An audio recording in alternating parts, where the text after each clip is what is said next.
We're over here at Leo's desk, and we just, you want to say hi, Leo? Hi, everybody.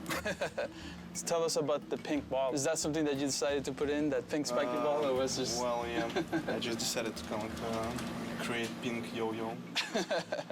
One cool thing about this character also is that he's actually kind of like a throwback character. We're bringing him back from God of War 1. He actually wasn't in God of War 2, because we definitely want to keep reminding the player that this is a trilogy. It's like, they're not supposed to be seen as separate games. So what about animating Kratos? Like, what are some of the things that are kind of challenging? He has a specific poses that describing him. He has a kind of like a language of poses. You have to use those poses to invent some new animation. So. We're fortunate to have Leo here because he's joining us for God of War 3. He actually is one of the newest members of the team, so he's doing a great job. One of the factors of animation is that you're kind of trying to make it invisible. The more successful we are, the less you really notice the animation. The stuff we've got going on with our boss fights is going to look really impressive. It's another kind of key development for this game, I think. We're working a lot with the designers, like way more closely, and creating new things with them. There's a certain type of feeling that in animation we have to achieve. And the most important part, of course, is Kratos and how he moves. Kratos is very direct. We don't try to make him too fancy. If you notice, a lot of times when he's having conversations, he's just kind of standing there waiting for the moment where he needs to say something. Everything that Kratos does happens for a reason. I don't know if many people even notice these things, but Kratos never moves backwards. He's an aggressive character. He moves with a purpose at all times. We actually have wooden swords laying around all the time. We definitely get up and try to act it out. It's definitely always hazardous to walk around the animation area. You gotta watch out. What are the challenges of animating something that big? Planning out where everything needs to be, like nothing happens on accident. You need to know where everything is. I did not know that it was gonna be this big. I just had an idea and I was like, yeah, I'm just gonna go with it, which is kind of a bad idea. I learned my lesson. At the same time, I'm glad that it's the size that it is. The players will be happy that it's in there. I think they'll get an adrenaline rush just from seeing the sequence. Kratos, your death will not be a gentle one. Ah!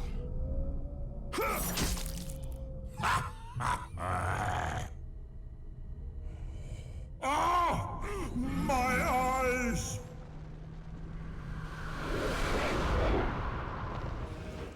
Camera design is the layout of cameras for the player's point of view in the game. So, and what we do is we basically control that player's point of view throughout the experience. Cameras start with the design sheet being delivered to us by the level designer. That's the most basic form.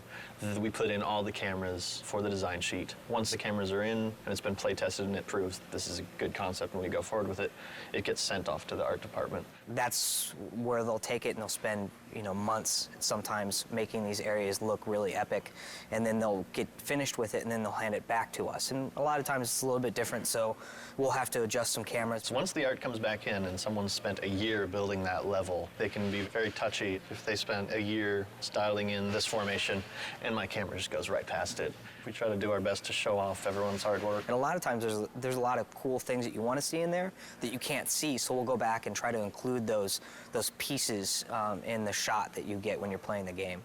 And from there, we play test it. This time externally, we get some people from the outside come in, take a look at what we're doing, making sure that that's great. After we get their feedback, implement their feedback, we're ready to go to the next area.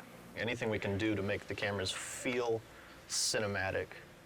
And they serve as a guide for the player too, to lead them in the direction that they need to go as well. Yeah, whether they know it or not. Yeah. It's sort of like people who play the God of War franchise, after a while they get a feel that if the camera's looking this way, that's important.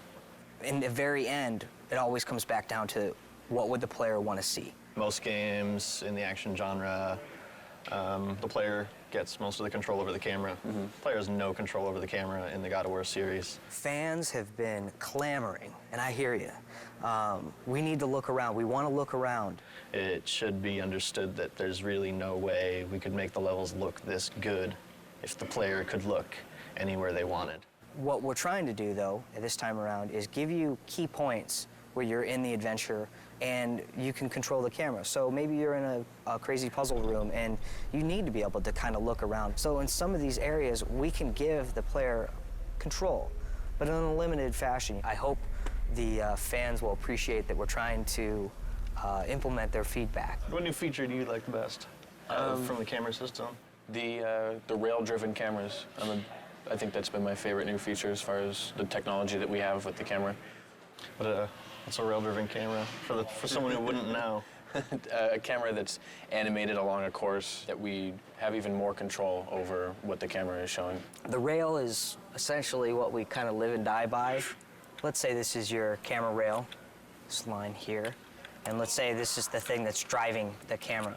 And imagine this is a section of hallway or something like that that Kratos is moving along. We can take this camera here and we can key it. So we key to 2 different positions. So Kratos is here, the camera is here.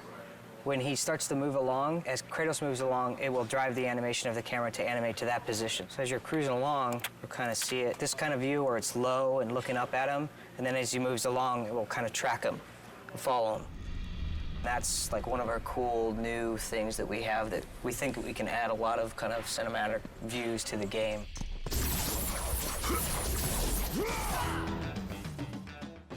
This is a perfect example of combat cameras right here. Here we're in a room, there's nobody to fight yet. And you can see we're taking a lower angle here.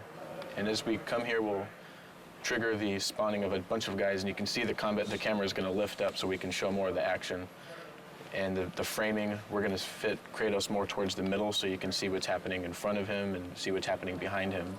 Try to give you the best view as possible for all the different combat actions that you're gonna be taking. So this is an untextured view of the Olympus base. This is what the artist put together first before he assigned any lighting or textures to it. Well, you can see these green boxes.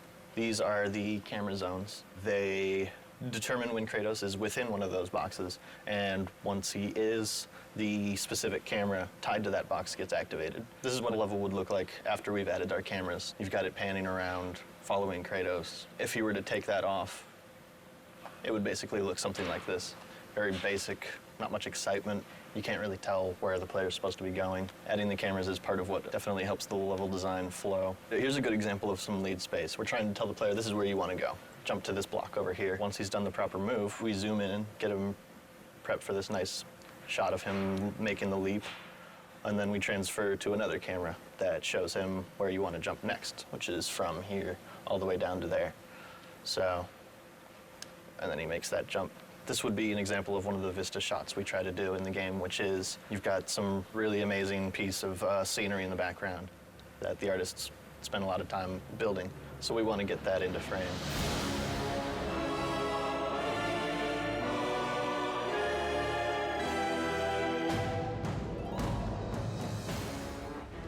Character modeling is taking the art from visual development and turning it into a 3D model, painting it, giving it life, and then handing it off to our character riggers who send it off to animation.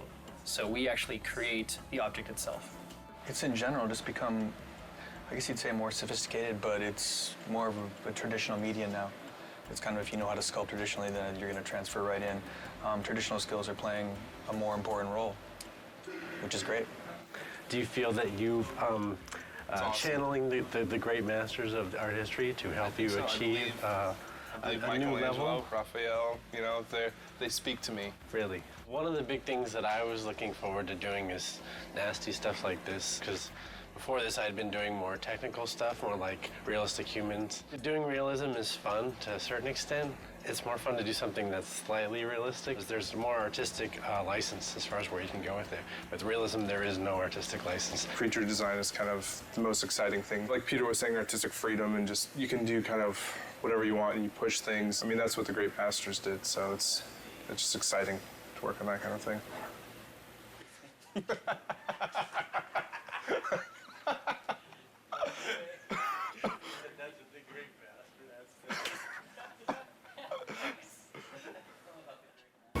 Here's my workstation. I have my Cintiq, which is what we use to paint and model. This is the monitor that we can actually draw on, paint on the screen, sculpt in ZBrush, which is very helpful and amazing.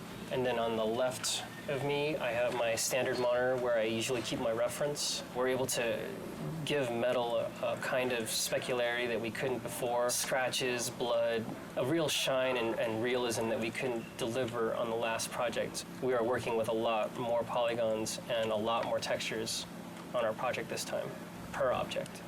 Here's Hermes, the concept art that I got from Andy Park, who did a great job. You can see the boots are in there and what color they're supposed to be, what material. We're still working on the cloth, making sure that's all rigged nicely. And right now, I'm fighting with the hair, trying to make the hair look good. So hopefully by the time you see this in the game, it'll be looking nice and transparent. So here we are starting him out in ZBrush and adding a lot of the little detail. Say if you wanted his skin to bulge around these straps, it would be really easy to go ahead and just add musculature in here. Today you may defeat me, but in the end, Kratos, you'll betray only yourself. This is the centaur in our game. Andy Park did the concept. They always do like a colored version first like this to kind of nail the feel of the character and like what he's all about. And then they'll give us these turnarounds like this one. We have, you know, the horses have these like chest muscles that kind of flow up into the horse neck, you know, this way. And we have abdomen muscles and these obliques that kind of flow in.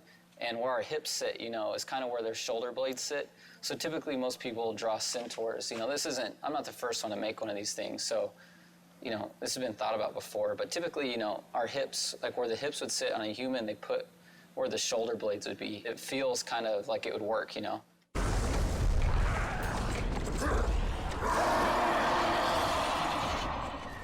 Kratos was created from scratch simply because we weren't sure where we wanted to go in the third game, if we were going to change him at all, or if we were going to maintain the PS2 silhouette and essentially the same exact character. We felt like it might be an opportunity to really make some changes to him, considering the level of fidelity and sophistication in what we could create now on the PS3. We started out way out there. 2.5 years later, we decided that he looks like the PS2 model.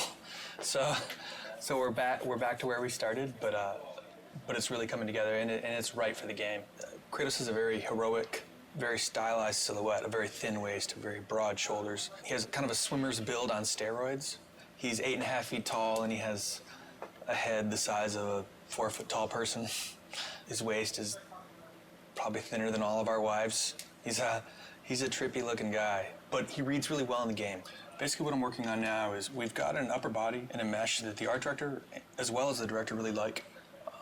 So now it's a matter of creating a blend map, which is new technology for Sony Santa Monica, in that we can do expressions. Basically, I'm just creating the rage, sculpting him looking angry, and we'll be able to blend this new facial expression into the current model. So we can go from here to here. The satisfaction comes in seeing him in the game saying, wow, that's him. When they look, you can see his veins and you can see him breathing. And it looks better than the cinematics. That's kind of that's the satisfaction. Sun has returned. I bring the destruction of Olympus! Cadence Crow, in the opening cinematic, flies down and ends up landing on this hapless victim. And as he's eating the guy, he rips the eyeball out of the socket. So it's especially like juicy and nasty. Later today, I'll be working on the vein that the eyeball's attached to. So maybe the crow can like wrestle the eye out and really get some good squirming going on in the audience, sort of thing. The way it works is that you lay down your base color. For example, with this guy, you get like a good skin tone going. And then from there, you add additional details. Like with this guy, his main details are the cuts that he has and then the dirt that's added. There's some sort of distortion going on here, and that's because it's actually being wrapped in 3D. So you can sort of feel where the chin line is just because of how these are bending.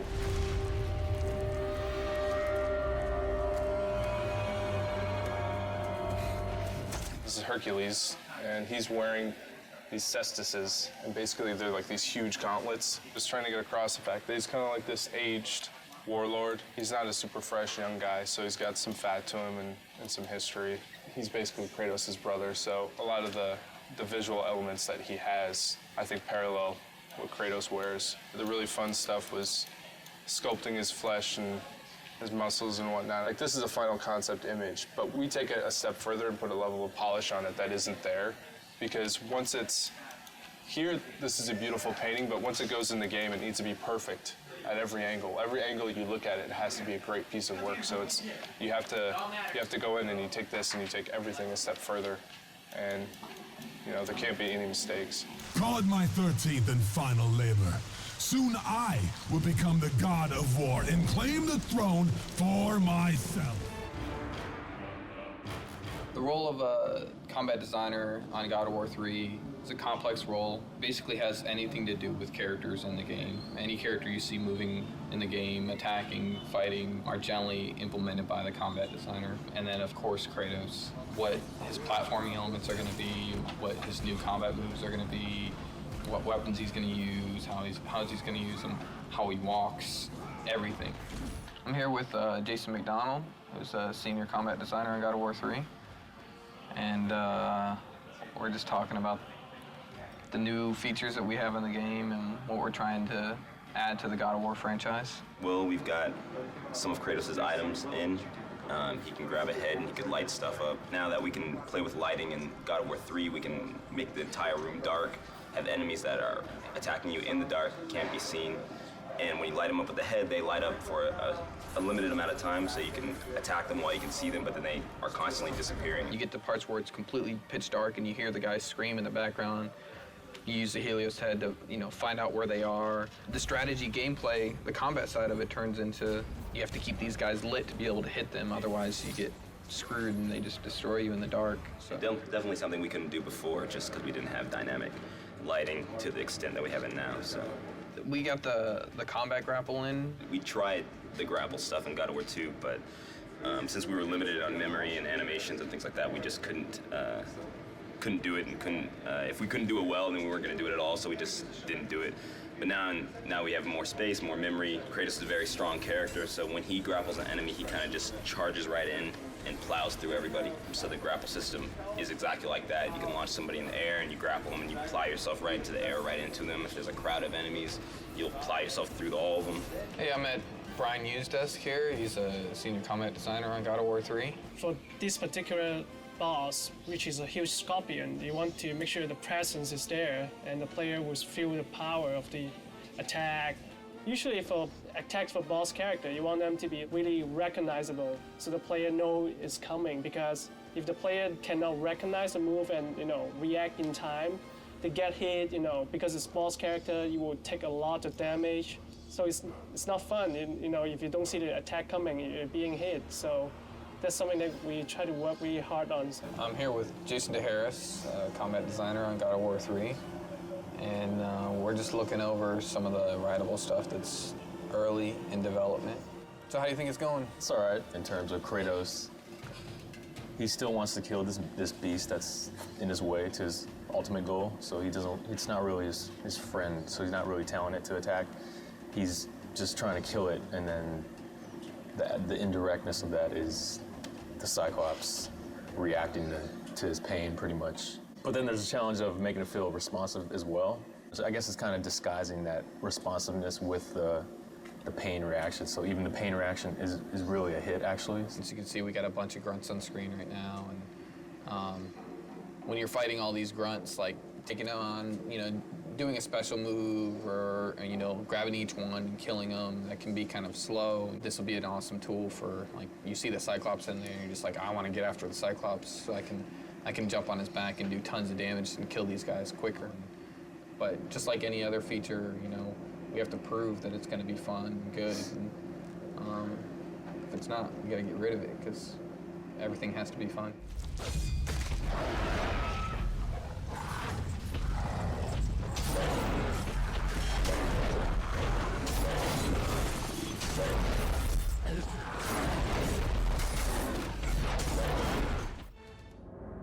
When we're starting to do an environment, we'll receive a concept from our concept artist. And they do this elaborate, crazy drawing that looks really cool. And then from that, design already has their design laid out. It's basically like a sheet. You just a bunch of blocks and boxes that gameplay's already in there, it already works. From there, we go over it and we start building our level with it. We layer on geometry, the hills, mountains, whatever's gonna be in there, and incorporate all that into the sheet so it all plays together nice and make it look pretty. Every corner in the game is pretty much unique. It's handcrafted, and that's the difference. You look at other games, it's an assembly line, it's mass-produced. They'll build a crate, and then you'll see that exact crate hundreds of times throughout the game. You don't get that in God of War. Good people here. Everybody's really talented, super talented, but nobody has an ego or anything like that, so it's great. Well. What's gratifying for me is coming in every day and actually liking the job that I'm doing. You know, I bore my girlfriend with, you know, how I'm gonna, you know, make this sweet piece of metal like even sweeter. I enjoy talking about it, she hates it. Biggest challenge is getting it done on time. You lose sense of what starts to look into you, and you actually need other people's eyes to tell that. And I think working with a team of guys that are always open to giving you advice and telling you, hey, this looks great, or hey, maybe this could be worked on a little bit, really makes the art come out to look a lot better. I'm going to show you an example of how we do collision. So here's the basic level that we're working on right now, and then we have the stuff we call sheet, which is the real basic collision stuff that Kratos walks and runs on. So this is actually built by a designer. This gives us the basic places where he needs to run and defines kind of the gameplay spaces. And then we build our art over that. So what we then have to do at a later point in development is go in and make sure there's a cylinder around here and there's a cylinder around here, and that we make sure that we put in little divots into this collision so that he doesn't get stuck on things or walk through things. And then here, you can see where he is walking, there is collision. But if you look carefully right now, because the sheet isn't actually finished, his feet move through little places in the ground and things like that. And because like there's wall, we have collision right there, he can't go through this wall, but we don't actually have any collision on this pillar, so he's gonna go weep and walk right through. So eventually that's what we'll have to do, is make sure that all that stuff is in there and that he can't walk through these pillars. And that's what collision is. This is a concept by Cecil Kim, and it's the exterior of the top of Mount Olympus with the Zeus statue there. And that's where you're going to be fighting Zeus. And this is another piece that I asked Cecil to do for me, and it's a top-down of the ground. That's when concept art really comes in handy, because we have to do so much ground that Kratos is transitioning over that it's really nice to get some fresh ideas. And I'll take his drawing here and then start fleshing it out and coming up with crazy marble and gold. And he had this cool feather idea. You get dirt and stuff picking in between the feathers, adding, I guess, an extra layer of filth to the world. You build it clean first, and then I'm going to go in here and destroy it and make it look like a fresh battle has happened in it.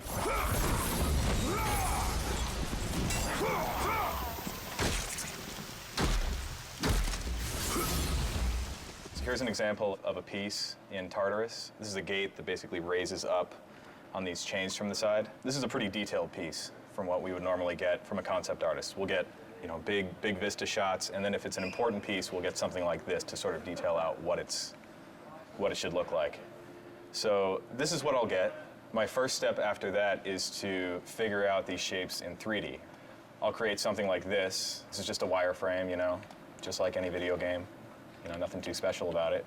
If we bring this into a high poly modeling program to really add a lot of the detail and like the grit and the texture, this works a lot like real clay. You can see how I can just sort of work over it and obviously not be that sloppy, but that allows me to get all this detailing and stuff in. Once we get it to that point, we end up getting all that high poly detail as a texture. And you can't really see it too well on here, but I brought it up on this screen. You can see how a lot of that high detail gets transferred on there. That's really kind of one of the big cornerstones of all this next-gen stuff.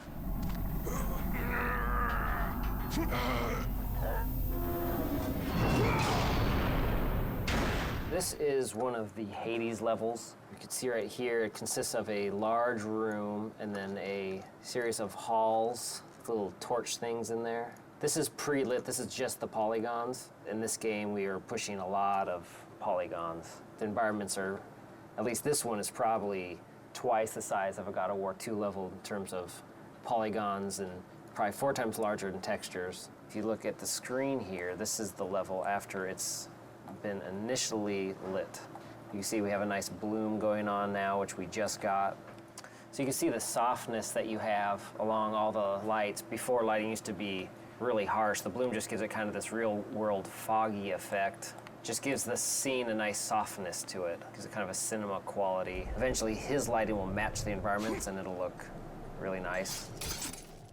What I've been working on lately is building the environment for a movie trailer. So it's been a little different than building a regular environment. I've imported the camera and I scrub through what the camera's going to see, and I just make sure my environment fills in all the gaps. This is the base layer of what will ultimately be a pretty dense forest. This is constantly what I do. I'll just scrub through the animation, see where the camera goes, make sure I have enough detail in certain areas. If I don't have enough detail, or if you see obvious seams, I'll either cover those up or I'll consider how fast the camera's actually flying through this, and will it all be blurred out anyway, and I won't worry about it. This scene is a little more detailed than a regular environment would be, just because it is a rendered movie. So that's the end of this camera, and then it continues on.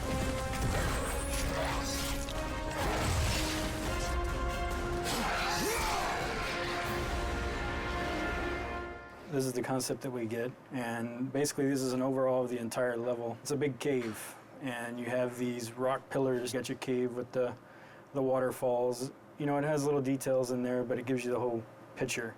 You get your rocks, the greenery, the waterfalls, and then the architectural bridges. This is basically the sheet that we get from the designers, and that's the basic layout that we start with. And from there we start building the actual rock and geometry on top of the sheet. You have gameplay that you can go along with as you're building your levels to see exactly where the camera views are going to be and what you need to build out. Here's an example of where I start. I have all these rocks. This is going to be a whole rock level. You have a massive level on scale compared to any of the other ones we did in God of War 1 and God of War 2. And it's all very detailed rock geometry. It takes a long time to cut all this stuff in and make it look pretty.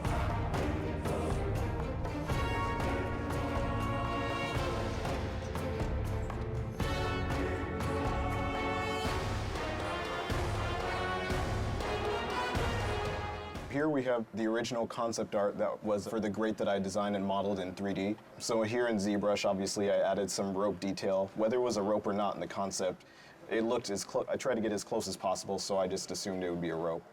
So that's what I did here, and obviously we have some of the nails going inside. This is what it came out to be. We knew we wanted a different color than what we had in the original concept, so you notice the color is a little different. We could actually bring it up to the PS3, and we can take a view of what it would look like in game. So back here is like the original model, and then here is the detailed version of that.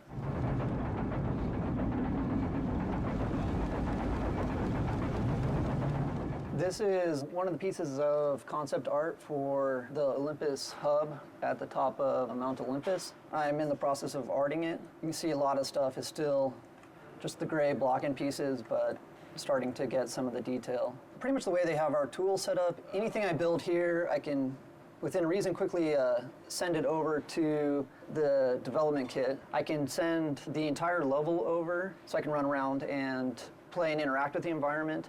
I can also take chunks of the environment, send them over just so I can kind of view a specific section that I'm working on. Still a lot of the gray areas I need to go in and fill in the details. You can see this down here still all needs to be done. This is kind of our art sheet version, which kind of block in the basic shapes and spacing and everything. These things we put in our level, they're scale versions of Kratos that we use just to make sure we're keeping our scale correct when we're building the stuff, so details don't get too out of whack.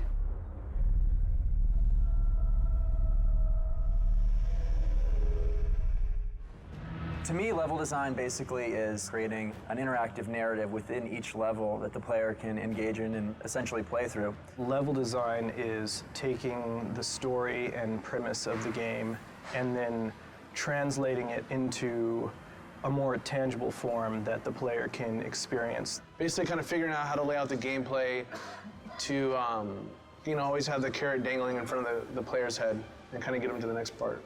What do you think? I think that sounded amazing.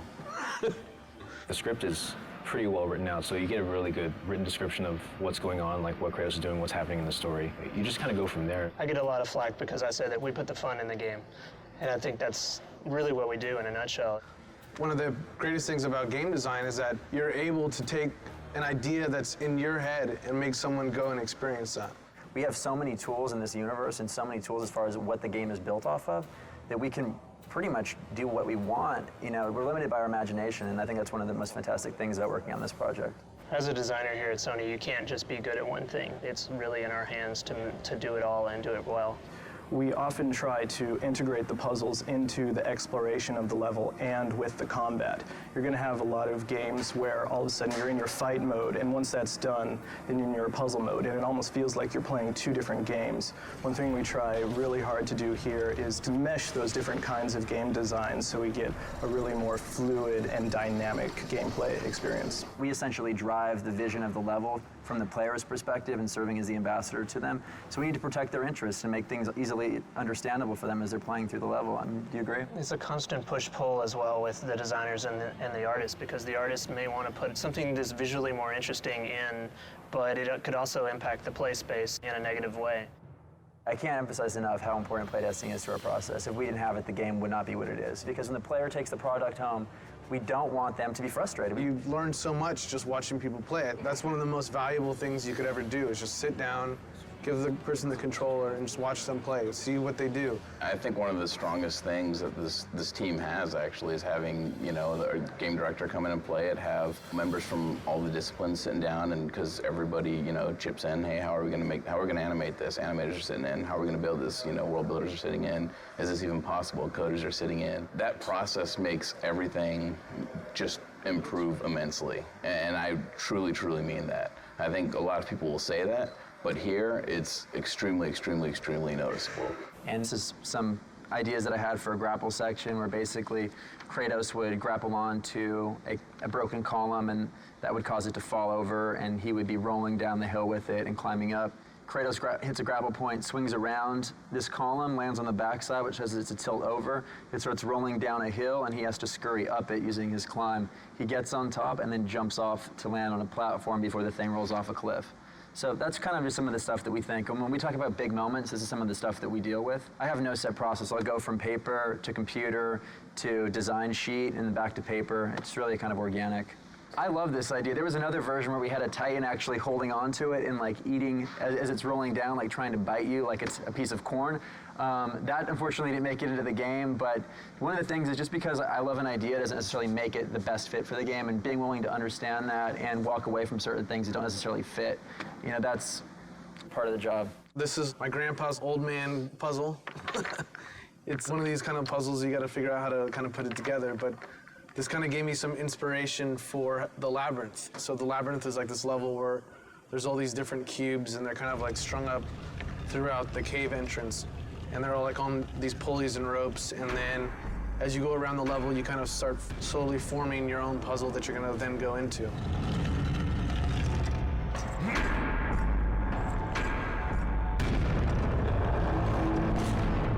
We came up with this idea for Gaia coming up to this rotunda where, you know, Zeus and Kratos are kind of having their last epic fight.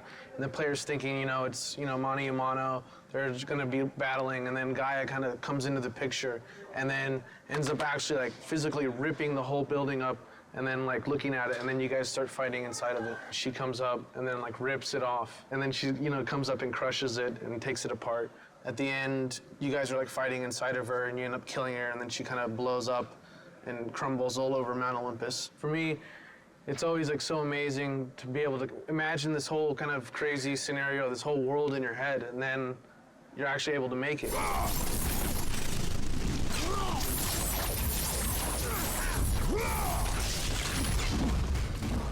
I've been working on the Aphrodite chamber, which is where one of the infamous lovemaking mini-games will be taking place within the larger game. This is the preliminary room that I brought up in Maya. Roughly what's going to be happening is Kratos is going to be going through a hallway here where he's going to come to this room. There's going to be a bed in the corner with curtains drawn, and as soon as he casts them open, he's going to see Aphrodite with two of her very lovely servant girls who quickly run away. She's going to go into the bed for a little hanky-panky, and we see the servants are very happy right there with what's going on. After finishing his job, Aphrodite is kind enough to draw back this large curtain, which will expose the portal, which will lead to another section of the game.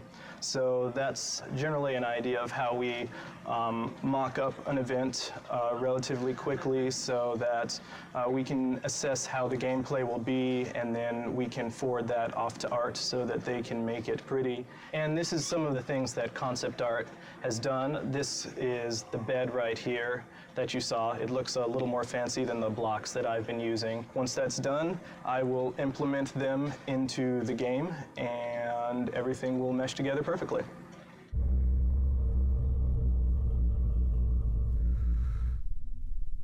Be gone, Kratos.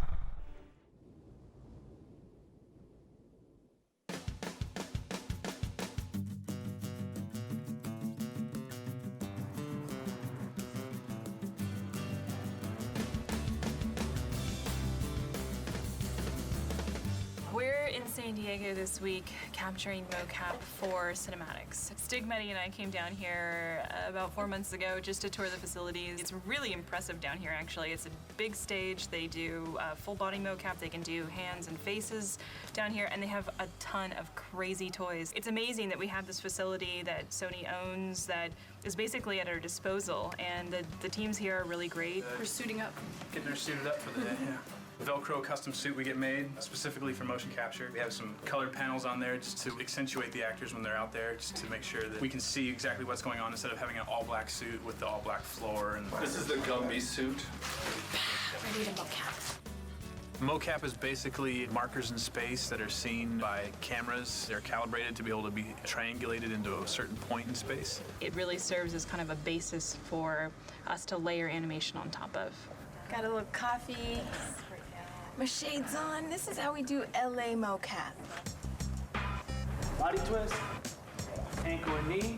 This is called the ROM, or the range of motion, where we show all of our flexibility and bendability of our body so that the computer can track our markers.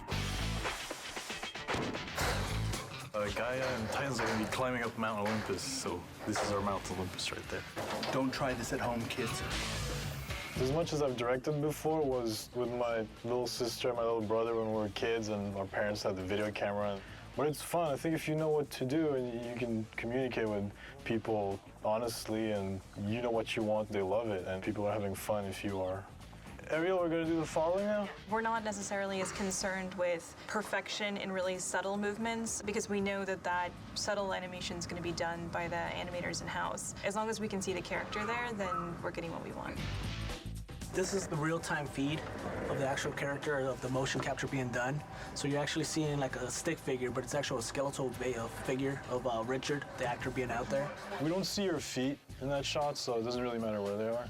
And break your symmetry if you can, so both arms aren't exactly the same. Rolling.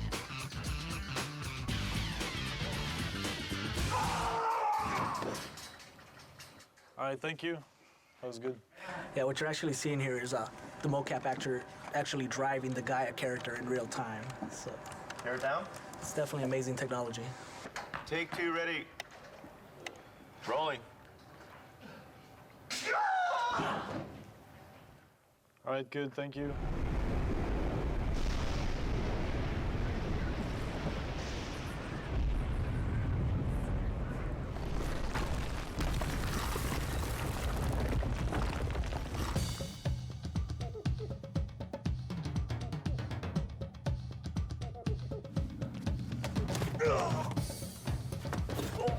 Eddie is doing well. He's been a great director. Definitely knows the shot he wants, and he gets it. We sit at a desk all day, and I also like to move around. I think as a director, you should be able, to a certain degree, to do what your actors are doing. So you know what you're asking of them. You can show them if you have to. And, I don't know, you get closer to their performance. Don't ever put that in the making of video.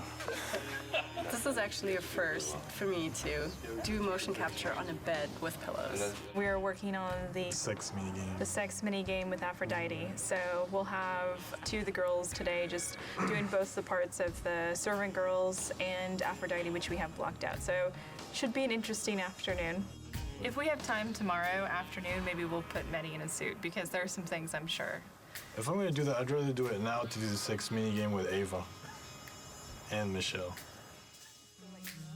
Well, I'm not directing it if you get in a suit. That's all I I'll gotta direct say. from the bed. Yeah. I'll be Aphrodite. I'll be like, you touch me here. You put your leg there. Yes. Let's do take 55. Ava? All right, let's do take 1. And rolling. Kratos, it's been far too long. Even though you are no longer the god of war, you can still share my bed. Come, Kratos. Let us forget all about Zeus for a while. You know I cannot. Ah, is that what has you all worked up? You are trying to figure out that bridge contraption out there. Please do not deny me this one last pleasure. That was great. Cut. Ah, is that what has you all worked up? You are trying to figure out that bridge contraption out there. You men and your toys. Exactly. That's good. I think for casting for this, Mehdi found people who were good with their body in terms of motion. We picked actors that had to be comfortable with a little bit of stunt work and a little bit of naughty work.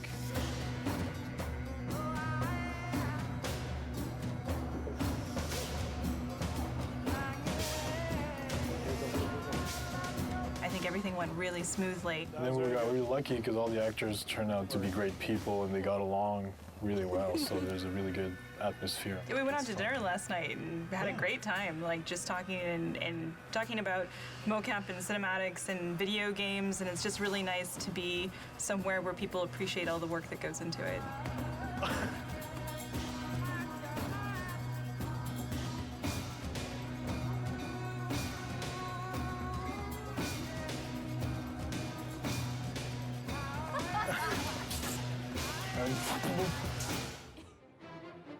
The God of War 3 music production plan is pretty extensive. Today we're working at Skywalker Sound in Marin County.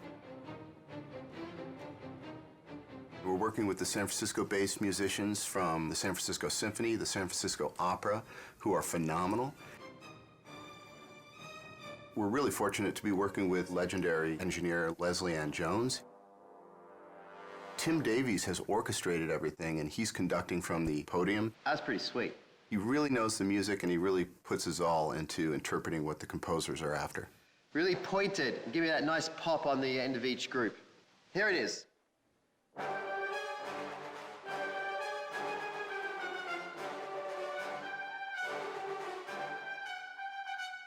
Beautiful. Thank you. The music originally comes in from the composer in what we call a mock-up, which is basically he's using his synthesizers and samplers and, you know, we call them fake strings, fake brass, fake choir, to assemble the composition. And then once it's approved, it comes to me to translate that and put it on paper for the orchestra. It's damn expensive to have an orchestra sitting there, so my job is to make sure that everything's spotless on the page in their language. When dealing with an orchestra as a conductor, I think 75% of it is your rapport and how you can interact with the musicians, getting them to do what you want in a highly stressful situation, making it lighthearted enough that no one freaks out, but you got to keep it moving. Give me everything you've got on those crescendos at the end of each phrase. Here it is. They're a pack, and they need a leader, and they're all brilliant musicians, but there's something about when you put an orchestra together, they need that focal point, that one person that they follow. These are pretty nasty swells where you got the flutters and everything. Feel free, if it's going to be smoother, to hit the note and then start the flutter later. Okay, here we go.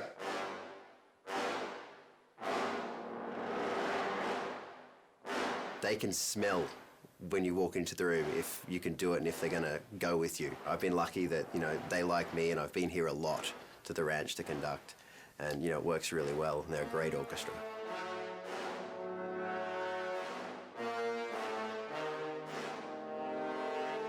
Originally on God of War 1, we had several composers, many of whom have remained with us through the God of War series. And the reason for this is not because one composer wouldn't necessarily be able to compose the whole score. It's because the variety that their different styles bring to the table is actually a tremendous advantage. Why are there 5 composers on this collection? Well, that's a question, for somebody else who did the hiring, because I'm sure that any one of us would be quite happy to bump the other ones off and do it all by ourselves.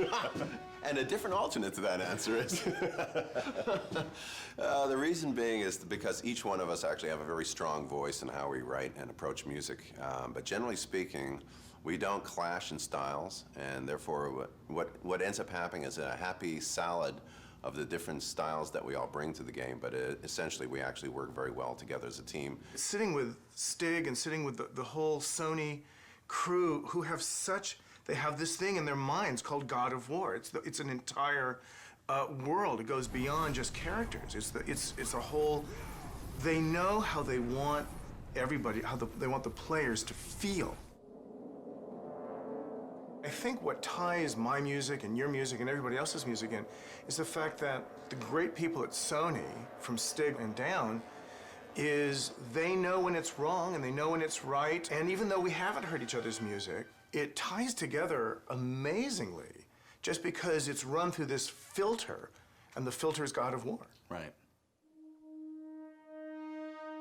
One of the great things about scoring for video games as opposed to film is that there's a tremendous amount of freedom. I'm not constrained whatsoever by any convention at all, because I think a video game is not a film. And since we're not restrained by anything that's happening at any particular point in time, it's quite a free world to actually envision what you want to write and see it through to the end. The music actually is not only on a par with film, but in some ways surpasses most films. There's almost a requirement, certainly an expectation, that there be experimentation and innovation in video games, that the music is somehow striving to do something new and something really fresh and powerful, which isn't always the case in film.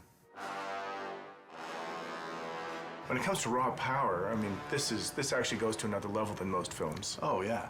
Yeah, we have to write music that must exist and take care of the atmosphere that you're in and add to the intensity of the battles that you're in. It's kind of carte blanche. You get to write these amazing sounding scores and have it backed by 40-plus piece string section, 20-plus piece brass sections. The sky's the limit.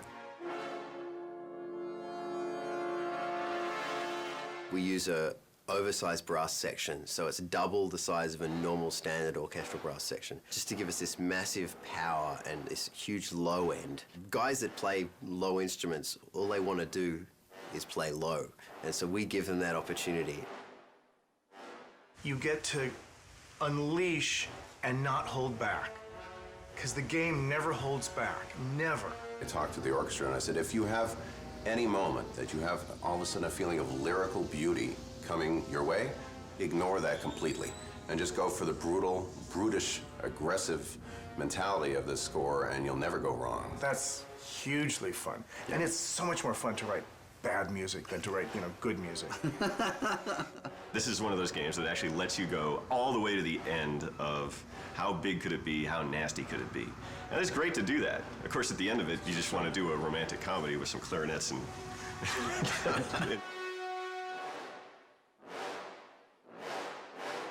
That was really good. At least as composers, we're being hired to do what we do, which is write melodic material, aggressive, edgy material that people remember. Think about when we went to go see your favorite movie as a kid, and you walk out humming the theme and you want to buy the soundtrack because it's such a great part of the experience, and that's what we're trying to do. Is to get people to buy the soundtrack to God of War 3. Yeah, I forgot. Good point. We did just go down to the studio, and we saw where the game's at, and the game, as you probably have just played through to unlock this video, is amazing.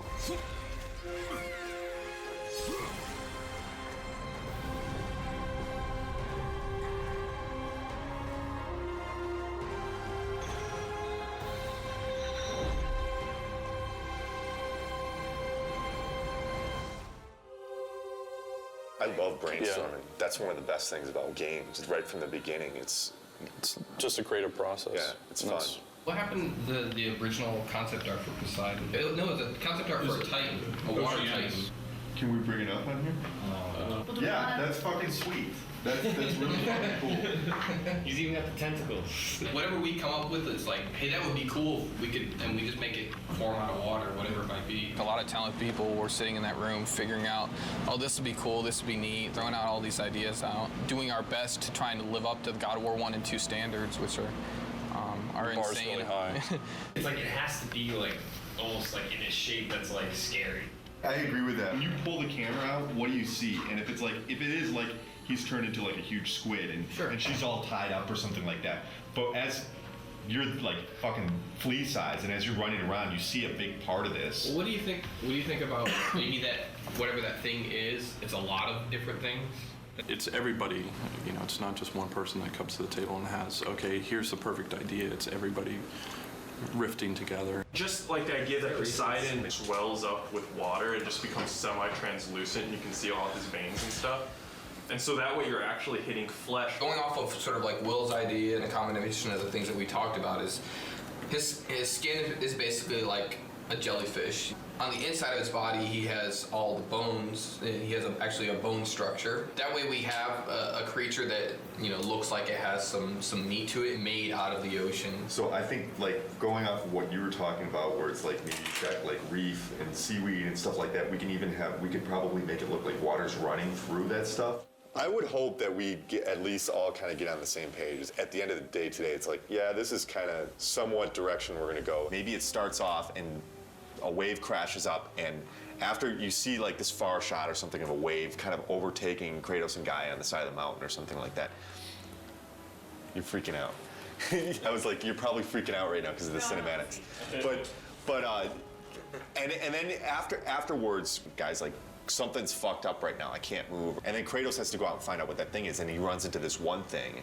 It's like, what the fuck is this thing? And it's obviously connected to something else. And then he finds the other thing later on. And at the end, there's this big reveal, and it's like, and this is what this whole thing was that you were fighting it the whole time. I think that's cool pacing, because there's always a question in the player's head while they're proceeding. It's like, I don't know what the fuck this thing is.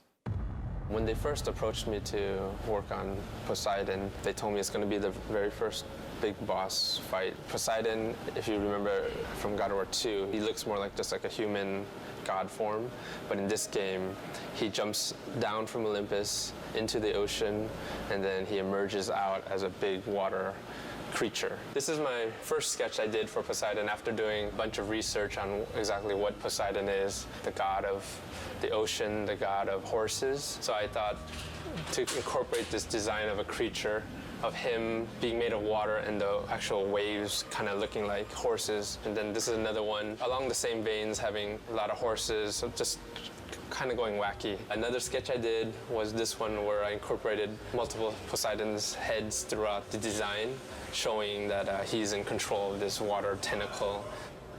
They liked this design a lot with the multiple heads, and they also liked the very first sketch with him leading the horses. They liked this one the best, so they liked this for the overall direction.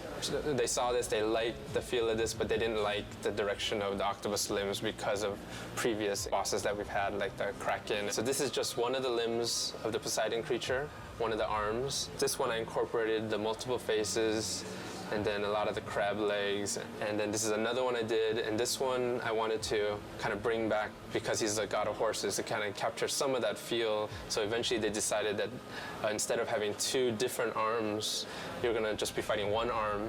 And they also like the idea of the horse. This is the final, the very end, you're gonna be opening up his chest and revealing like this membrane, jellyfish kind of membrane, where you stab and eventually kill one of his limbs.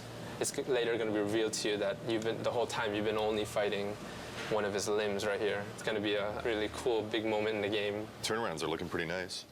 Today I'm going to be having an art review. We're getting to the completion of one of the Poseidon's limbs, so I'm working on the turnarounds now. Get the animators up here and make sure that those limbs, the front limbs, are not too long for him. Like, he'd have to raise it up so high. To get you right below, he'd have to be, like, basically have his arms way up like this and be going down like that, and that's probably going to look a little silly. Let's have Andy finish this up. But, Andy, can you save off a version of what you have right now so Adam can go over it with Bruno? And just keep on getting me up here to look at it. Cool. Thanks, man. Thanks, guys. So we just had the review. It went well. They liked the direction, and I think a lot of it because before this is the view they've always seen, but they've never seen the front view. So for them to be able to see the front view and to see how the shape, the silhouette actually makes a trident shape, they really liked that idea. I just have to finish this up. I'll probably finish it up today, and it'll be given to the modelers from there. First time I heard about Poseidon creature was 6 months or so ago, and I heard we're gonna have a few of these huge Titan battles. This was the initial concept that was given to us. Things have changed proportionally for it to work right on screen, but it generally has the same feel. I still have a lot of sculpting left on this guy. A lot of this is just like the first pass. So right now I have more just the overall feel of it. Here's Kratos. He's pretty small compared to this guy. So I brought him in here just so I could have an idea of how big he's gonna be. So when it comes to details, how high res this character has to be. So you can see him, he's tiny. I just want you guys to go over and check it out before I start making all the rocks for his face, So yeah, I think it's good. Can we make sure that we're getting like some of this smaller detail like spread out over him as well? Okay. Can I see the scales on the back? Oh yeah. It's really fucking cool. Poseidon looks to be challenging for every department because it's so complicated. When I first saw the concept, really, I kind of looked at it and was like, what the hell are you guys doing? But that's pretty much what I say every time I see one of these crazy concepts anyway. You just go to your desk and beat your head against the table and figure out how the hell you're going to pull it off. Poseidon definitely falls into that class of one of those kind of surprises that I know is coming down the pipe. A lot of water, and that's kind of one of my worries because making good water is hard. We have to start off God of War 3 with a bang, and that's Poseidon. And Poseidon's going to be a water creature, so we have to make water look good on that character. I started doing some research on how we can make a character feel as if he's basically a waterfall, if there's water running down him. And I spent a couple hours, and I've put together the model that's behind me on the screen here. We basically want to try to prove the technology that we can make a model look like it has water running down it. We don't have the Poseidon model built yet, but we have Zeus. Poseidon is Zeus's brother. They'll probably have similar type proportions. So he was a good test. This is a shader that I put together. It's pretty crazy with all these different connections. There's several different neural maps that are scrolling on top of each other. This probably took me 3 hours to set up the shader on top of an existing model. So where I want to take this now is I'm going to give it to the effects department, and I want to see like chunkier spraying water kind of coming down off of him. And then basically any area where water hits the surface, we just want to get little particle spray coming off to, just give this thing more of a volume, more water volume. When I started on it, we had already established what Poseidon was going to look like, what the creatures that you're going to be fighting was going to look like, what Gaia was going to look like. We had the Gaia model. The Poseidon creature model was still in the process of being built. One of the quick things that's very surprising to the player, I guess, will be that right there is how big Kratos is. And that's Gaia. And this will be the initial fight combat tutorial. At that point, Gaia will change her animation and she'll start climbing on the mountain differently to allow the player to be able to walk down her arm. And the Poseidon intro will happen. The player will continue along after that. She'll be in a different pose. He'll walk over here, he'll do just a little jump, come down here, fight some more enemies, and then he'll walk up to here, and this is where the Poseidon horse creature encounter happens. So this is the first thing the player will see when he loads up the game. We're trying to frame her hand and show that she's climbing up Mount Olympus, which is just roughed out right here. And then we also want to find a way of getting her head in the shot and having her head bob around and sway. After the player works his way down Gaia, this will be the first big encounter that he experiences. The Poseidon creature will burst out, knock Gaia's hand back. He'll have to fight it. We're concerned with the player experiencing this new creature that he has no clue as to what it is. And the first thing he's doing is fighting it in a way that he doesn't feel comfortable. This is the first Poseidon creature encounter, and this right here is the first CS move kill for it, where he snaps its jaw. And at this point, the creature pulls away through Gaia's arm. Kratos attaches to him, and then as the creature's falling, he jumps off. He'll transition onto Mount Olympus.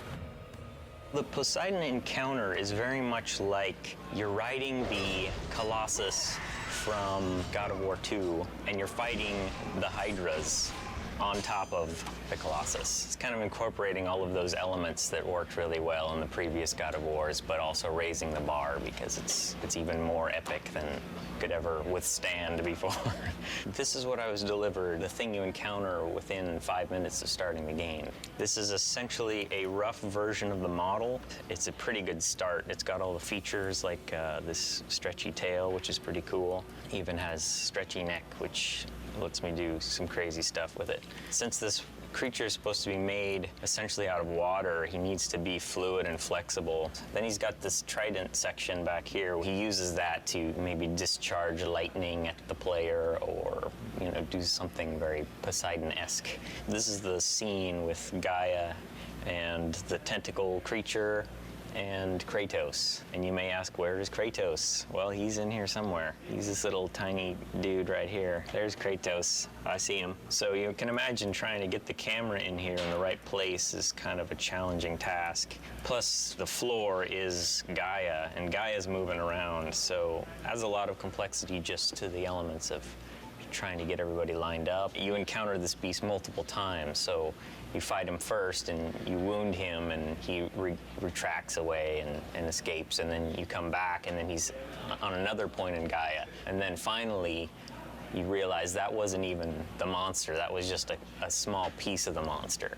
And you get up to Gaia's head, and that's where you encounter the full force of Poseidon. This is the actual Poseidon creature. This is Gaia's head here you're standing on. This thing has 10 arms and legs, kind of, and then it's got 3 prongs on its back. It's also got well over 20 controls just in its spine. There's a lot of stuff going on. He's busy. But that was my first initial impression, was there's a lot going on with Poseidon. The more I think about him, the more epic and grand, why not? I mean, that's kind of like a God of War boss will be. Especially when you're dealing with pieces of him as you go through, and then when you come to the very end, being able to see the full glory of him and just realizing, wow, that's just a little piece of him here, and that's just a little piece of him here, and getting to the end and going, wow, he's huge. And that should be pretty epic, being little Kratos on Gaia, a Titan, versus Poseidon, a god, and they're both huge, and you're just this little guy in the middle of it that's really going to change or determine who's going to win that outcome.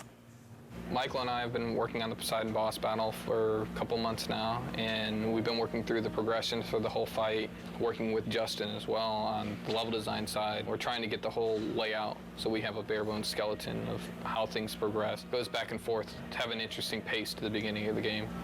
We're in the first encounter of the Poseidon boss fight. We've already seen the creature come out. Poseidon boss battle is definitely something we haven't done before. There is concern, but I wouldn't be happy if we weren't concerned. There's no challenge there. And what we want to do is make something that really surprises people and really gets people excited about the game. This is the initial CS move, the first CS move you do in God of War 3. Kratos is going to wrap his chains around the bottom jaw of the Poseidon creature and then eventually rip the jaw off completely.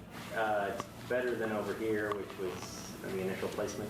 Boob Valley. I don't know if a little short, but when you're down here, it's kind of distracting. Initially, we had encounter 2. The creature was coming directly out of the center of Gaia, and you see 2 gigantic mountains and the creature right in the middle of Boob Valley. Everybody giggles when they saw that. So that wasn't what we were going for. Not at this portion of the game. We're not looking for laughs. We have the creature now coming out of Gaia's neck, and Michael came up with the idea of one of the trident pieces on the back of the creature is actually piercing through her jaw and coming out of her mouth. So she really looks like she's in peril and she's getting destroyed by this creature. From the get-go, I came up with the idea of doing the first-person kill and giving a new perspective on Kratos' kill sequences, and Michael took the idea and ran with it. When you defeat Poseidon as his horrible watery self, you corner him down here in his humanoid form, and that's when you have to kill him off. Immediately, everybody was just like sold once they saw it in game. Yeah. There was a lot of skeptics too, as far as people come up to me, and I'm sure Adam too, and what are you doing? And then actually seeing it in a game, then everybody comes over and it's just like, all right, it worked. Kratos is not so good at making friends, but he's good at killing people. This boss battle has to end with a big finisher. And our final kill is where we're testing out these new CS moves of first-person kills. So the minigame inputs right now are in a third-person camera, And then when you succeed, you get to see the impact of Kratos' attacks and see how Poseidon feels as he's getting completely torn up. He just screams really loud and then bites his ear. It's more of a nibble than a bite. So last time we checked him out, it was just the grayscale high-res ZBrush version, and I believe the low poly version as well. So since then, we've messed with water technology stuff, trying to make it look more like water's flowing through him. Help from like our art director, Ken, and other people trying to make the water look good. Generally though, water's pretty hard to do. It's just a combination of normal maps that scroll, like we take UVs and have them scroll, as well as parallax maps, which add the distortion, which makes it feel like it's a little deeper. After we do all the fights, get it designed, and seeing what you really see and what you really don't, and then we might have to adjust stuff from there, you know?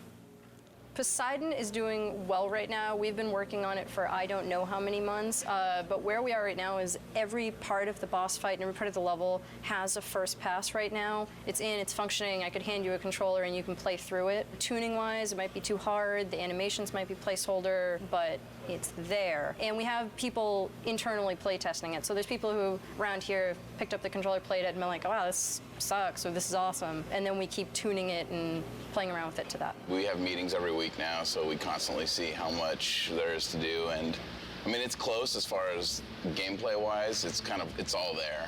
But doing stuff on the Titans is proven to be very challenging. So things that would usually take 5 minutes take 2 hours. All things considered, all the crazy shit we're doing in there, we've had to make hardly any, if any, concessions, which is pretty amazing because the scope of this thing is just huge. This is when we finally get the reveal of Poseidon in his big, giant, epic form. So you find out that these creatures you're fighting are just part of this one, basically the ocean pulled up to Mount Olympus. Oh, Poseidon's broken. There you go. That's how you know it's in development. In development.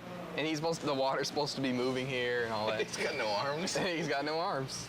You know, we have to polish this. We have to make this robust and bug-free, which that's the really scary part. But it's getting there.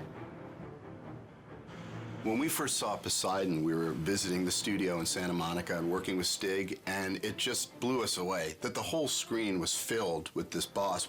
I don't think there's ever been a boss as big as this boss. We're actually right in the midst of scoring it with Mike Regan, and it's going to be huge. We're going to pull out all the stops, 20 brass players, 53 string players, massive amounts of percussion. So we're really going to try to create a kind of a cinematic unfolding experience for that whole first gigantic boss fight. I hope that they're just blown away by just something they'd never seen before in a game, and to me, that's my ultimate goal when I'm making games, is like hopefully to make something that people haven't experienced, and that makes your game really stick out. The moment that I really got to play through that Poseidon level at the beginning of the game, and you remember how excited I was, like really kind of like when we first got the assets together and like we could sit down and play the things.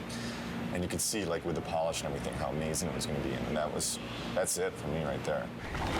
You have disrespected the gods for the last time, Kratos. The programmer's role in the game is to help make everything a reality.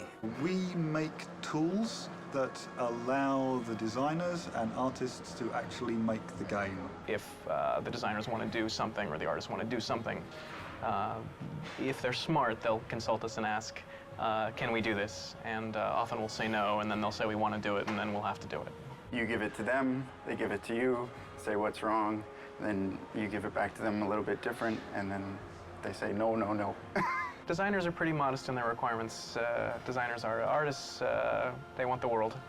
The biggest challenge we face for this round of the game is content. The amount of content we need to put into a PS3 game is just order of magnitude bigger than we had to put into a PS2 game. And to drive that content around the studio, we just face, massive challenges.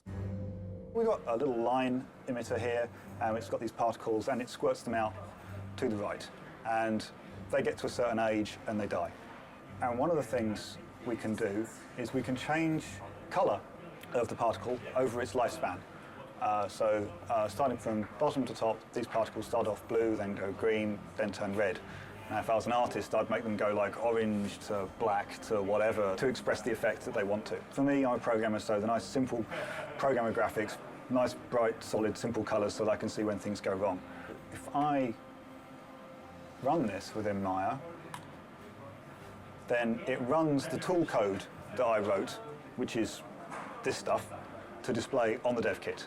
And hopefully, so you can see, they're never going to create anything quite like this because this is horrendous programmer stuff, but they'll take this tech and what they'll do is they'll make fire pots or lava that flows. Anything that's best rendered by creating lots of little primitives and moving them all en masse in slightly different ways that aren't just pre-baked.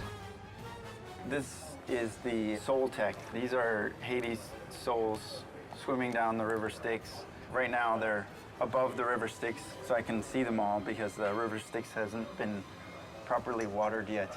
It was my task here to get them to follow the river along a bendy spline path and then ultimately to attack you. But I haven't done that part yet. Right now I'm just at the basic stage of getting them to swim down the river.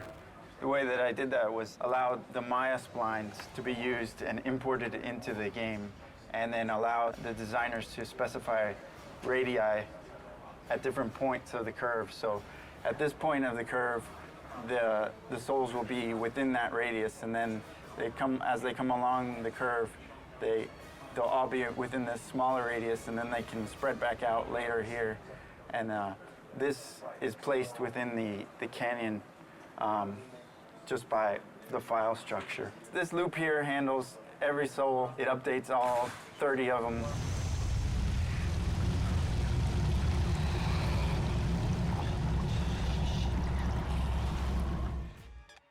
QA stands for quality assurance, and what we do is we play through the game all day and find out the bugs that are going in the game and report them to all the different various production leads and creative leads around the office and make sure that everything gets fixed and there's not any big issues with the game when it ships. It's our responsibility to make sure the game is appropriately awesome and epic. If there is a big problem area, well, one of us will just like play that area all day long, every day, do everything you can imagine that could break the game, kind of get in the mind of what people playing for the first time, because we play it every single day. Try to do everything possible in that area with every item, every spell, and make sure it's all working and none of that's crashing the game. So this is the kind of stuff we test on before art even gets in. As you see, it's just kind of like some sheets, some blocks. You don't really see a lot. It's a pretty basic level. So you might see a level go from something like this, when it actually gets its art in, it looks a lot different. The spikes look a lot better, the walls have much more designs, you have the wood in the background, and it goes from designer sheet to something more pretty like this. And this tells you what level we're currently in. The red one is the one you're in, the blue one is the one that you're going to, the one that's loading in, and the white one is the one that you came from. It's very easy when you're writing up a bug to tell them which area it's happening in. These say any AI that are loaded in, so if any of those are loading in and out, we can tell which one's causing problems or causing the game to crash. Over here you have your coordinates, which is just where you are on XYZ axis. It's useful for the artists because they can just type it in, and if we say there's no collision, there's a tree that Kratos is walking through. They don't really play the game very much, the artists, because they're constantly doing art. Down here, it's basically just frame rate, which is useful when we got one into the E3 demo. We use that a lot, and going to the final build, we'll be going through and documenting the frame rate everywhere and making sure everything is up to the right level of frame rate. We can see what areas are causing the frame rate to dip that we need to have code or anybody else go through and see if they can optimize that area. So I've just submitted the bug, and now I'm gonna try to see if I can take a video of it actually happening to reproduce it. The bug is that sometimes Kratos just won't grab onto the ledge when he does the jump. And the bugs are assigned to different priorities, and certain ones we refer to as progression stoppers, which means that if a player were to run into this bug playing through the game, they would be unable to continue. And we categorize that as an A bug. It's the absolute highest priority. So I have to make very sure that the designer gets this particular bug so that they're able to fix it, because it's very, very serious. We could get as many as 100 to 200 bugs per day during certain phases of production.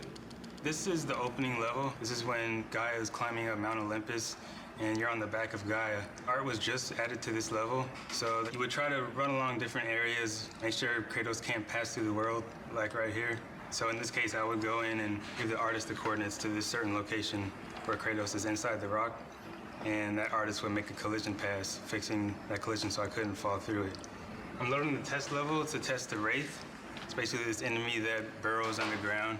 And the only way you can actually attack him is to use the L1 and circle move, which is your grapple. When he's under the ground, I'm supposed to be able to grab him out and slam him on the concrete. But that's not working right now, so that's when I would open up my Test Track Pro and write up a bug report. It's our job to play the game over and over and over again. So after you replay a certain section a certain amount of times, it gets a little repetitive, but that just comes along with the duties of being in QA. It certainly takes some of the romance out of it, but it's a real pleasure being able to see the game evolve day by day, step by step, asset by asset as they are implemented. It's very exciting. We're not quite artists, close, but not quite. You know, some of us have artistic skills, but we're not quite programmers either, although we do write code, right? Once again, not so much this guy. And tech art helps make the stuff, and we help people use the stuff. Because without us, nothing would get done. There's a huge gap between the engineering guys or the coders and just regular artists. So we kind of bridge that gap. Artists don't understand binary. When a programmer comes over and he's like 00101, just goes one ear in one ear and out the other, right? Yeah, they think it's a phone number or something. We have to invent things ourselves and come across certain lines that nobody has crossed before. We're good at it though, right? Right here. We're pretty good at it. Yeah. We've done so many crazy stuff in the past that there's nothing that surprises us anymore. The artists were having trouble just building things. And their levels, the environment guys just built huge, gigantic levels. Bigger than this guy. Yes. And the levels themselves, they just get really big, and they'd only be working on a small section of it, just a little portion. And I wrote a tool that lets them pick which parts they want to use and export just that as a level. And to get that, they just came to me with a problem. They wanted to exaggerate Kratos and the torture that he does to his enemies. So we came up with a system called the zipper tech, where basically the animator would use controls to open up wherever the cut is on the character. The character artists would model out wherever the cut will take place, and we'll put the rig on top of that. So here we have the Centaur rig and the zipper tech. The Centaur's guts are going to be opened up. And so basically the animator would go in and create the CS move. You can go in and individually select these controls and open and close his gut. Here we have the guts for the Centaur. They're going to be part of the props. The animator will go in and animate these guts spilling out of the Centaur. And so the guts will be placed in and around here. And to further sell the point, we've got separate controls over here in the middle where you can actually pull out the insides.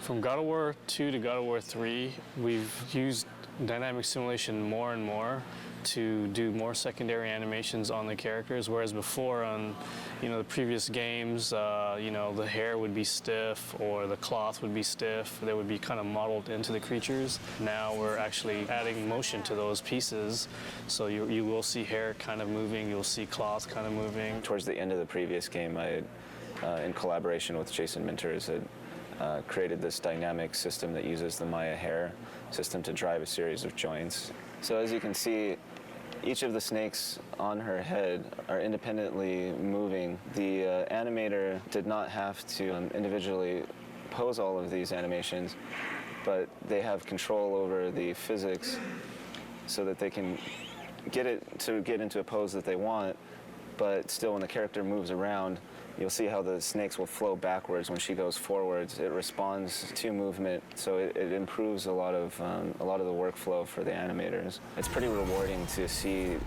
as characters go from our department through the rest of the pipeline and then come back and actually see it in the game.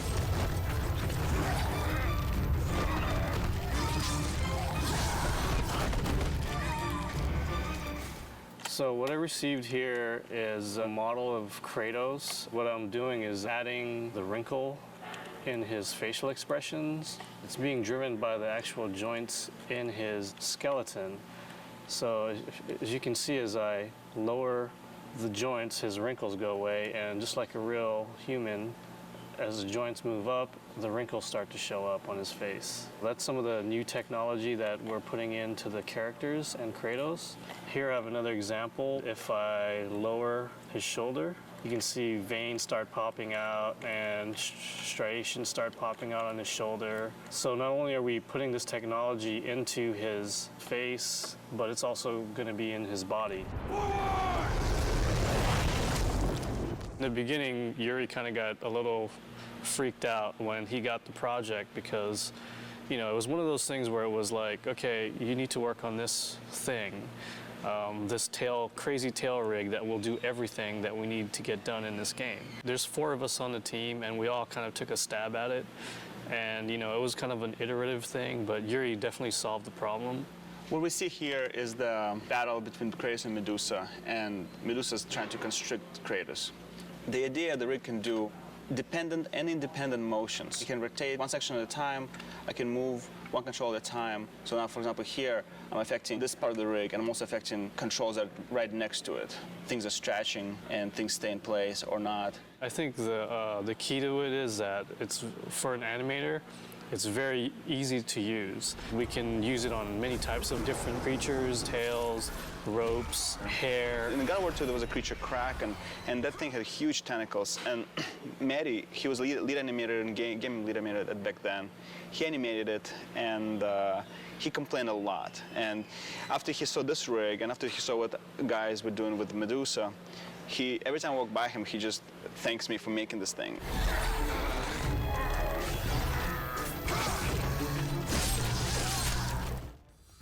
UI is user interface, anything that's not game related, so menus and meters and combo numbers and all that good stuff. The hallmark of a good UI, I would say, is making sure that when the player goes through the menus, that they're able to navigate pretty easily and understand where everything is. And when instructions come up, we want to make sure that they're there and they're clear and they're obvious, but they don't kind of interfere with the gameplay.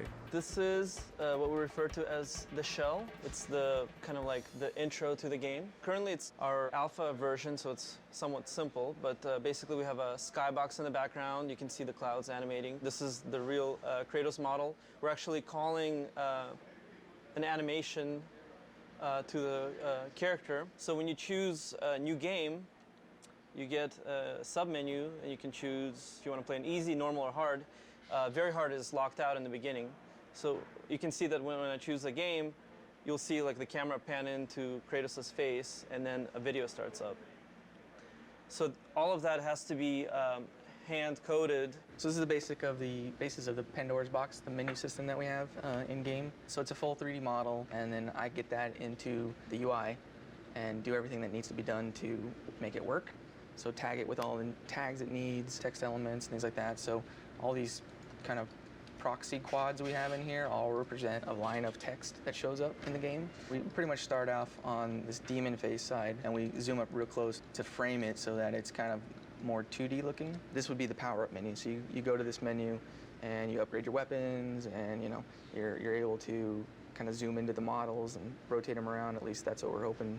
So we won't make it for alpha, but we're gonna shoot for beta. You can swap between menus by hitting R1 and L1, and that rotates the camera around the box to another side, and then we frame another side of the box and put information for like the items menu. So this is the items menu. Top of the box is the status screen, so that's how many kills you have and all that good stuff. And then we push through into the box to get to the moves list. And then, it goes in kind of like this cycle, so you can cycle through all of these menus in order. So pretty much what you're seeing here is the Pandora's box. And then from here you go, you swap to other screens, and we have all these kind of cool little animations going on. And eventually inside of these screens there'll be much more ancillary animations and things going on. This time around, for God of War 3 anyways, we completely switched our system up. This time it's all 3D. The same shaders that we put on game objects we use in the UI. So it opens up a whole new avenue of what we can do. It also opens up a whole new set of problems. So most definitely. Some of the problems we ran into creating the shell is using the character animation system that we have developed to animate the parts of the shell, specifically the menus. Surprisingly enough, it doesn't work that well. It works well for characters, but not well for the stuff that we need to do. So we had to add a lot of new tech to the system in order to get it working. Richard's pretty new to the UI. I mean, Richard's been here for a while at the studio, but he's just recently started helping me with the UI stuff, and so having him as a second set of eyes for this whole system has been really helpful. And he's a really technical guy, so has a good rapport with coders, so he can get more done than I can sometimes. Yeah, it's funny because Corey will go down there and he'll ask them to do something, and they're like, no, and then, no, I'm just kidding. We're kind of the bridge between the ideas that Stig and the designers come up with and different 3D departments. We help visualize it on paper, painting it up, drawing it up in 2D, and then they take that and actually make the assets for the game. You have to come up with cool design with limited time. The design also has to make sense to the art director, game director, the lead artist. So it's definitely fun, but it's stressful. What's usually given to us is a quick description and then sometimes a write-up on whatever that creature or character has to do, their function in game, and there's always sort of a highlight on special abilities or things that we need to focus on. There's only 4 concept artists here. We all sit together, so we do get to see what we're doing. I feel like I should know a lot more about Greek mythology by now. I should have my PhD degree or something. Yeah. But still, a lot of times, I just sort of make up a lot of things, and it's still a lot of fun. Right now, as you could see on my monitor, working on Pandora's cage. This is a final concept design that was proved, and it's good to go. But to get to this point, there was a lot of sketches, a lot of color variation, a lot of input that I had to get through. We've tried maybe girls hanging together, or we tried maybe girls holding the fire torch, or we even tried the guys holding a cube, or we even tried the guys holding the torch. So after all this variation, the one got picked, which was this 2 characters, ИГРЫs. Because I mainly focus on environment, I took a lot of pictures of myself. Actually, it was my wife took it for me last night. It's kind of embarrassing to show, but I'm wearing my boxers and just shirt. Just try to come up with the pose that I want, even the back part, the front side, and even the hands. So a little frustrating because I do environment paintings, which deals with a lot of rectangles and cubes and where the light is gonna hit and all that. But when it comes to character, it's more organic. For me, it's more difficult.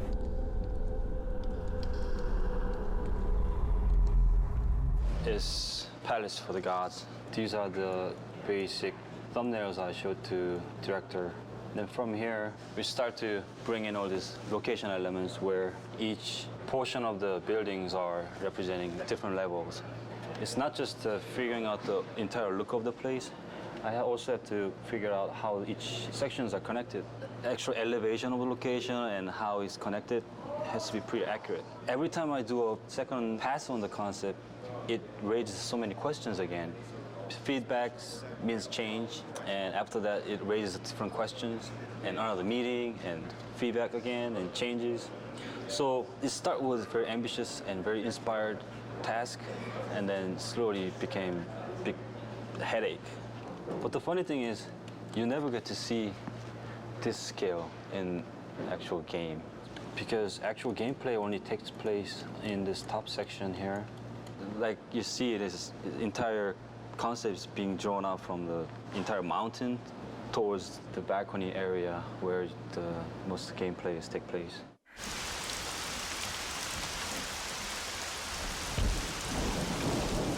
One of my most favorite tasks was to create Aphrodite, the goddess of love. My chore, as it were, was to create the most beautiful woman that ever existed in Greek mythology. Here I've got some initial sketches. There's a lot of Greek art that involves, you know, sort of the bare breast and things like that. So we were trying to come up with a way of framing these really feminine aspects of this character without being like just vulgar. I originally had her hair always bound up, very Greek-like, but they really wanted it hanging down. This is the final three-quarter view of Aphrodite. As you can see, some of the stuff that I had originally concepted in the other pieces did stay. One of the mandates for the character was that she have a girdle made by Hephaestus. Some of the backstory is that Aphrodite was given as a wife to Hephaestus by Zeus. In original Greek mythology, she cheats on Hephaestus by bedding down with Ares, the god of war, the original god of war. He punishes her by catching her in a trap with Ares and sort of parades the two of them in front of the other gods to shame them. And she was ashamed. She's a naughty girl. But in our story, he just kept her trapped. We've got various somewhat sexy, bondagey entrapments that we've worked up. So the modelers will take this and build, you know, Aphrodite in the flesh. And I must say, I'm really looking forward to see what they do with it. Do you know how long it's been since a real man has come into my chambers? Those bridges outside are nearly destroyed. Zeus refuses to have that stupid mortal Daedalus stop working on his precious labyrinth to fix them. I'm Max Ankar, the senior effects artist, and working on God of War 3. This is my new helper or friend.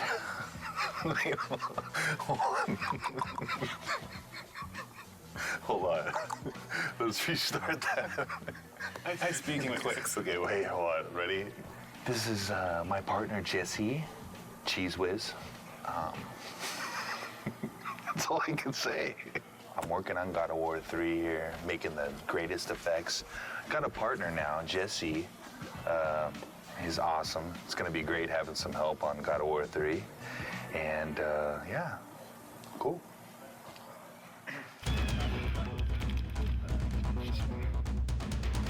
I looked on the internet and find out all these different movie special effects, kind of duplicated what they did. We filmed the blood in the idea that maybe we could use some of it for textures.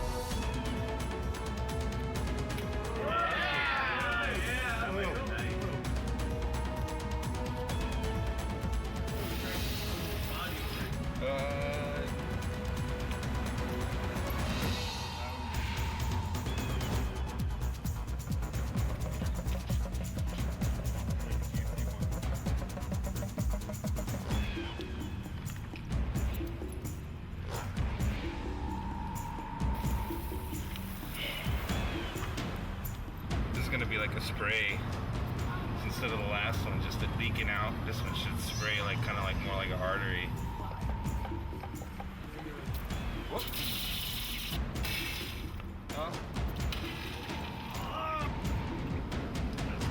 Oh, that's pretty great. Yeah. And what we found out, the simplest one was just like kind of like a water bottle with filled up with movie blood. And that kind of gave them almost best squirting effect out of all the blood. I think we got some good blood today. I know my partner here, Jesse, sacrificed a lot to help out. He donated the blood for us, and I'm really glad we had Jesse here to help us out. He's sweet. Yeah, Jesse's really, sorry. Jesse, watch out, okay? Thank you. We used a couple little parts of it right here. This is the film blood. You got a series of images that you rendered out. You put those on the polygonal cards, and that's what you're throwing out of the particle system, basically, or splatting on the ground. That's kind of what's going around in the game, is the little blood splatters when Kratos gets hit or enemies get hit.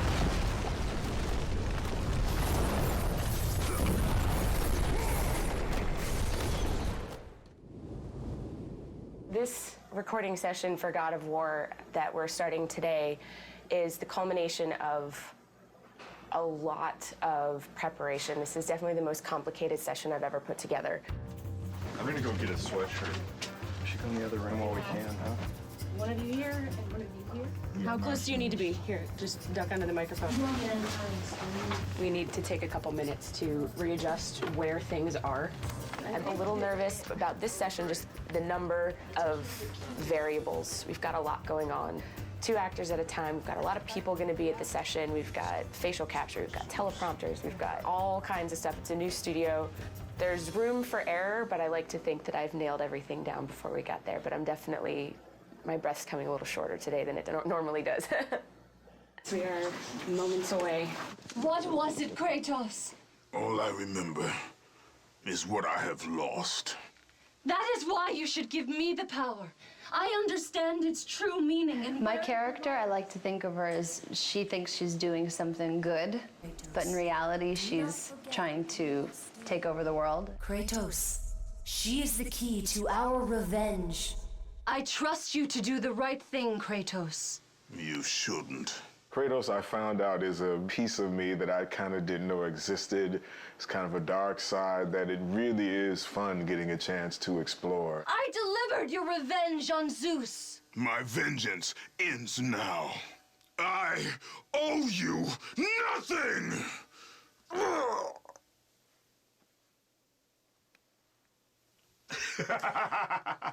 When you have the other actor in the room, you're able to come up with a rhythm. It makes it more real. I really, really like it. It gives you a chance to play off of what the other person is doing as opposed to doing it by yourself. We're getting so much from this performance that we wouldn't normally get. I'm totally stoked about it right now. You owe me this, Kratos. I owe you nothing! Bravo. That's perfect. Awesome. Excellent. That was it. That was it. I knew you'd come back. I've never worked with the prompters, and it's really freeing for the actor because, you know, you're looking straight ahead instead of always, you know, face down in the page, and it's really a cool experience. Find the labyrinth. Ah! Ah! Please help, Kratos! One of my favorite things to do is scream. I really, I don't know why. Maybe, no, I don't know why. I saw Zeus torture my father. I just try really a simple approach to it. It's bringing those words into your character and actually thinking a thought before it. It makes it more real. They called me a monster. Beautiful. Natalie was new. We had never worked with her before. She was an ace. She totally knocked it out of the park. Many more variables than a normal voiceover session for a game today, and it went very, very well. I'm happy with how today turned out. Phenomenal. Phenom. That's all that really matters is Stig is happy, and if Stig's happy, we're all happy. Yeah. Who is Hercules? Well, it was me for 7 years on TV, so this is a whole different look. I didn't quite have that look.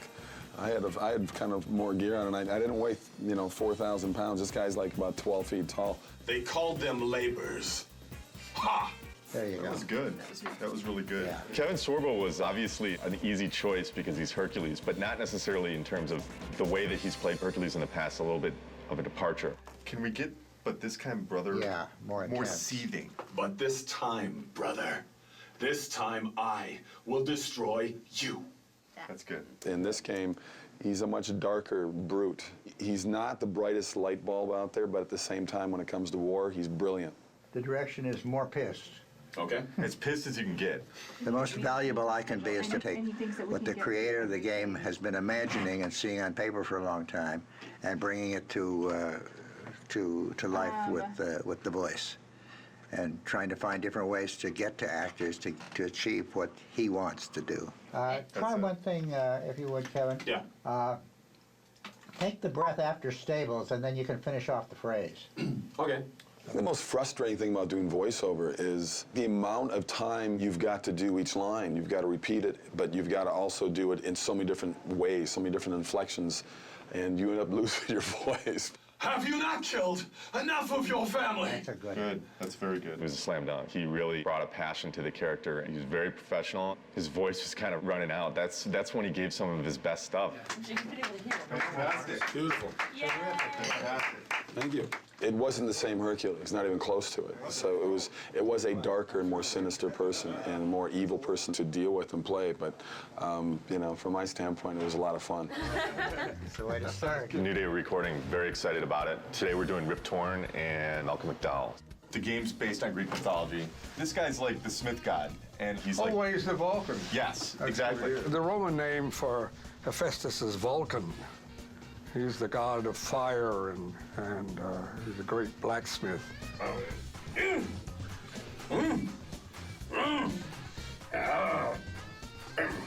The greatest thing you have on stage is the other actor.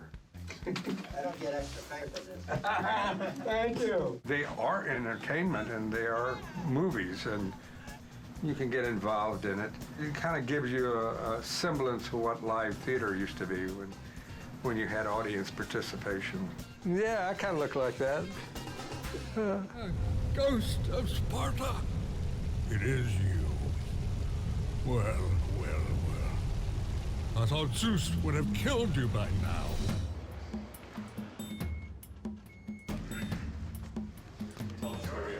Davis. Oh, and what does he do? He's the inventor. He also created the labyrinth. Labyrinth? Oh, wow. And where is the golf course? It's really cool. Eat lunch with Malcolm McDowell. You can't beat that. The ice storm, that will give me the power to bring my son back to me. Where is my boy? That's awesome.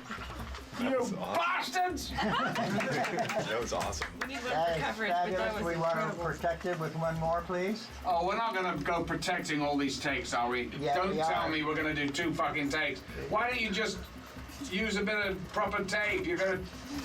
Why do we have to do 2 takes of everything? Well, because we Not for protection. Yeah. Oh, come on. Let's listen to it. That's Let's listen to it. nonsense. And we're going to listen to one line, be right with you. Okay. You don't mind, right? Because it's really, if I'm in a jag and it's going, it's going.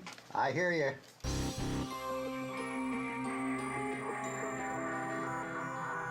Could we do the line to escape it, please, Yes. one more time? Tell me what you need. The word catalyst had a little bit of a squirtle to it. Okay? Okay? When you're ready? Okay.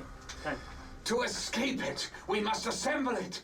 Actors are so varied and so different in the way they work, and to find what that key in there is and unlock that door with them and then be able to play is really a challenge and a kick at the same time.